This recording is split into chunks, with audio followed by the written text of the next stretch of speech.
So I just recorded this quick video to answer a few questions about the jelly paint. I'm not an expert, but I've just been playing. So here you can see me using the distress oxides, and I'm just applying them direct to the jelly plate.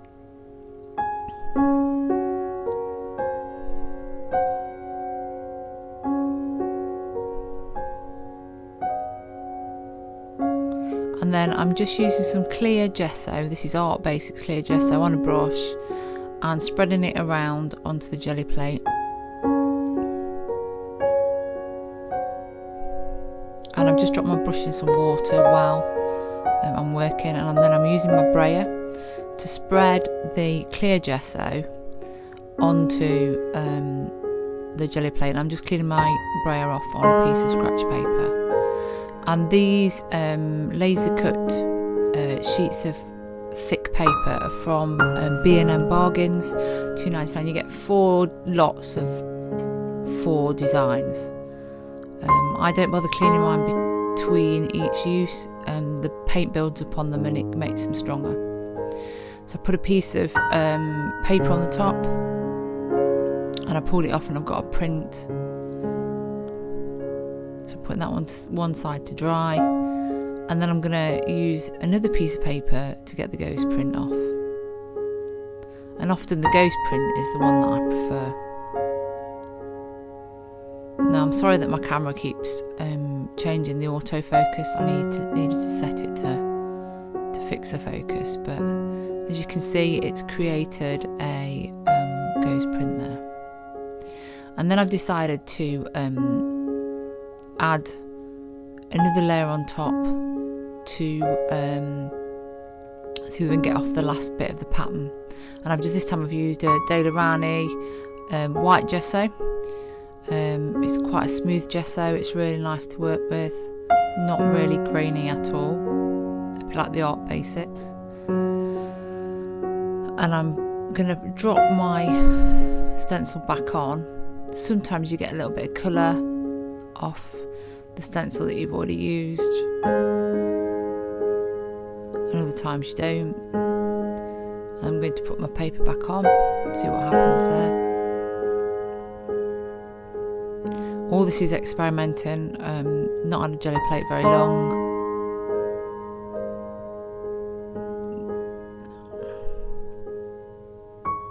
And as you can see, it's got a very pale print off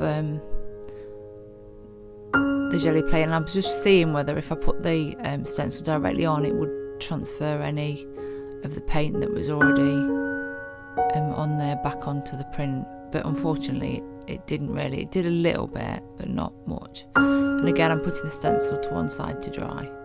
And often the piece of scratch paper that I've got to my right hand side turns out to be quite interesting. So I'm just taking off with a baby wipe the gesso off my jelly plate. Sometimes if it's got a bit tacky, it can be a bit tricky. At the end of using your jelly plate, it advises that you wash it off with mild soapy water, so something like a washing up liquid, then dry it off and put it away back in its case. But in between prints, I just wipe it with a baby wipe. So I'm going to use my distress oxides again, and I'm going to use different blues and greens. I love these because they're so vibrant. I think that one's cracked pistachio, and it's just absolutely gorgeous. Now I'm wiping it on the background paper because it's been kept in water to stop it going hard. And I'm now adding white gesso to this one. And just look, when I use the brayer, how the colours start to come alive. Not so much when you've got the white as it does with the clear gesso, because it obviously dilutes the colour a little bit. But it reminds me kind of a Christmas scene, this colour. So I'm going to put my stencil on and get my white paper again and just rub it firmly over the top.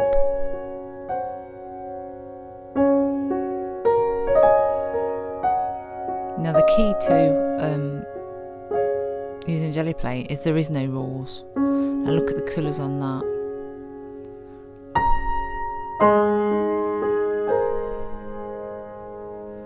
Now this is my favourite. I love the ghost print on this one. Absolutely love it.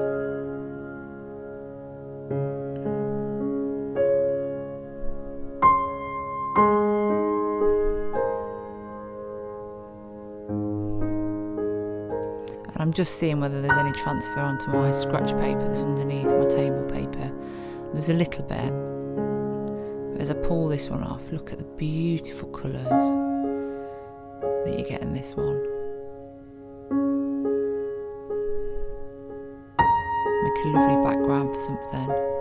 I'm making these papers for a book that I'm making as a gift. So now I'm just going to use some acrylic paint. You can use any acrylic paint. This happens to be Paper Artsy chalk finish paint. It just means it's easier to write over. And if you use the translucent stuff, if you're using it in your Bible or on deli paper, it will remain transparent and you'll be able to see the words through it.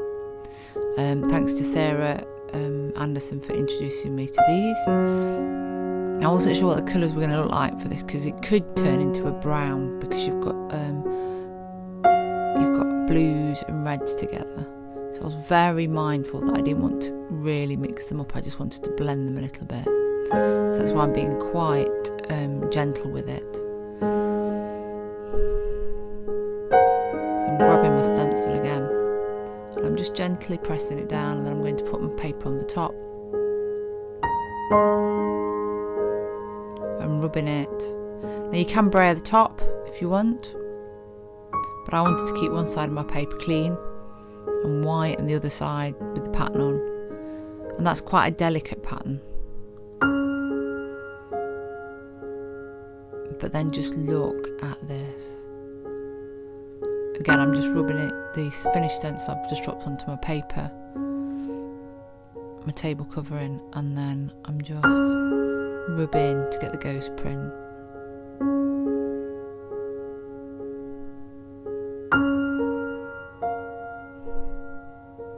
That's just so yummy, the colours on that.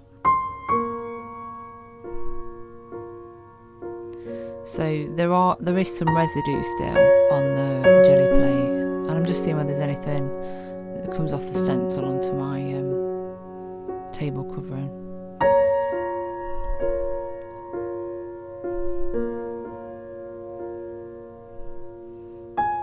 So I'm kind of not sure what I'm going to do now. I'm thinking, should I use gesso?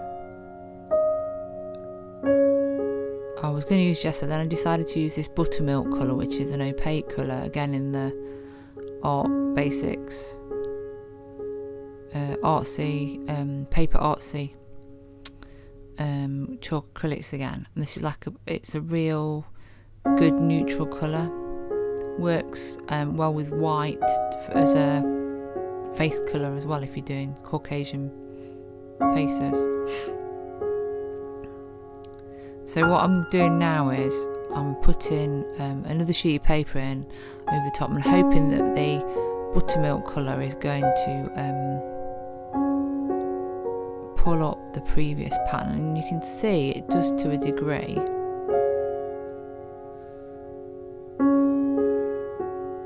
So you can still see the flowers.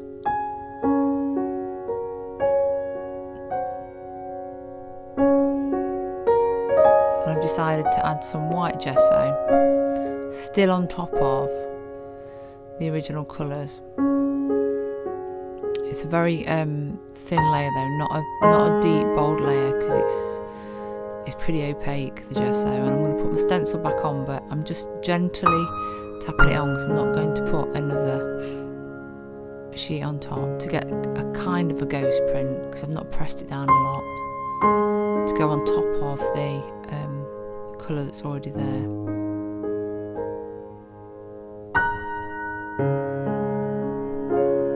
And that gives me an interesting pattern.